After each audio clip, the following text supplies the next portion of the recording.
Red அலர்ட்டை தொடர்ந்து கோவை மாவட்டத்தில் செய்யப்பட்டுள்ள முன்னெச்சரிக்கை நடவடிக்கைகள் குறித்து அமைச்சர் முத்துசாமியிடம் எமது செய்தியாளர் கார்த்திக் நடத்திய நேர்காணலை தற்போது பார்க்கலாம். மழை ரெட் அலர்ட் கொடுக்கப்பட்ட நிலையில மாவட்ட நிர்வாகமும் மாநகராட்சி நிர்வாகம் பல்வேறு ஏற்பாடுகளும் ஆய்வு கூட்டங்களும் நடத்திட்டு இருக்காங்க. இந்த சூழல்ல அமைச்சர் கடந்த 2 நாட்களாக கோவையில் தங்கி ஆய்வு பணிகளை ஆய்வு செய்து கொண்டிருக்கிறார். அவரிடம் கேட்போம். ஐயா வணக்கம். மீட்பு பணிகளும் சரி, அதே சமயம் மழை ஏற்பாடுகள் எந்த அளவுக்கு செய்யப்பட்டிருக்கிறது? வணக்கங்க. மாண்புமிகு தமிழ்நாடு முதலமைச்சர் அவர்கள் ஏற்கனவே இங்கே இருக்கிற நம்முடைய மாவட்ட ஆட்சித்தலைவர் மற்றும் போலீஸ் அதிகாரிகளோடு பேசி, கமிஷனரோடு பேசி, அதே போல் மானிட்டரிங் ஆஃபீஸர் தனியாக போட்டு முன்னெச்சரிக்கையாக மிகுந்த அக்கறையோடு அவர்கள் எடுத்துக்கொண்டார்கள்.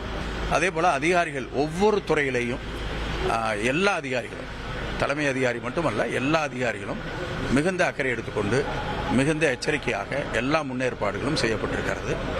இதில் என்னன்னா, தண்ணி தேங்காமல் பார்த்துக்கிறது ஒன்று. ரெண்டாவது, ஏதாவது பாதிப்பு ஏற்பட்டு விட்டால் அதை உடனே அவங்களுக்கு ரெஸ்கியூக்கு உண்டான ஏற்பாடு. அவங்களுக்கு ஏதாச்சும்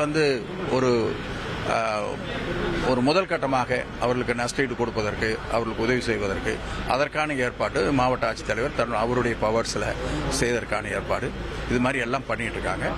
இதில் கடந்த முறை பெய்த மழை, அன்றைக்கு ஏற்பட்ட சேதங்கள், அன்றைக்கு ஏற்பட்ட சிரமங்கள், இதையெல்லாம் அடிப்படையாக வைத்து அதற்குண்டான ஏற்பாட்டை கார்பரேஷனில் மிக அருமையாக செய்திருக்கிறார்கள்.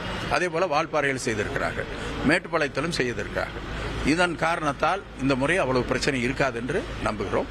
இருந்தாலும் கூட இப்பொழுது ஒரு கணக்கை எடுக்கிறார்கள்.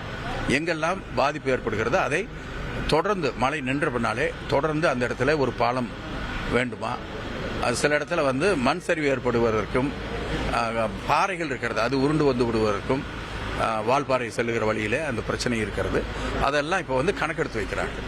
இது முடிந்த பின்னாலே அதையெல்லாம் ஒழுங்கு செய்வதற்கான தொடர் நடவடிக்கையாக எடுக்க இருக்கிறார்கள். முதலமைச்சர் அவர்கள் அதைத்தான் சொல்லியிருக்கிறார்.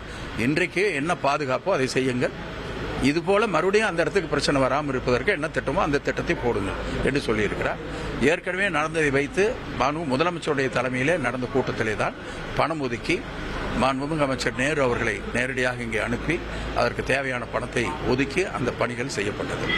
அதே போல அன்புக்குரிய செந்தில் பாலாஜி அவர்கள் பல இடங்களை பார்த்து அதற்கான நடவடிக்கைகள் எடுத்து அதையெல்லாம் சீர் செய்தார்கள். அதுபோல செய்யப்பட்டிருக்கிறது.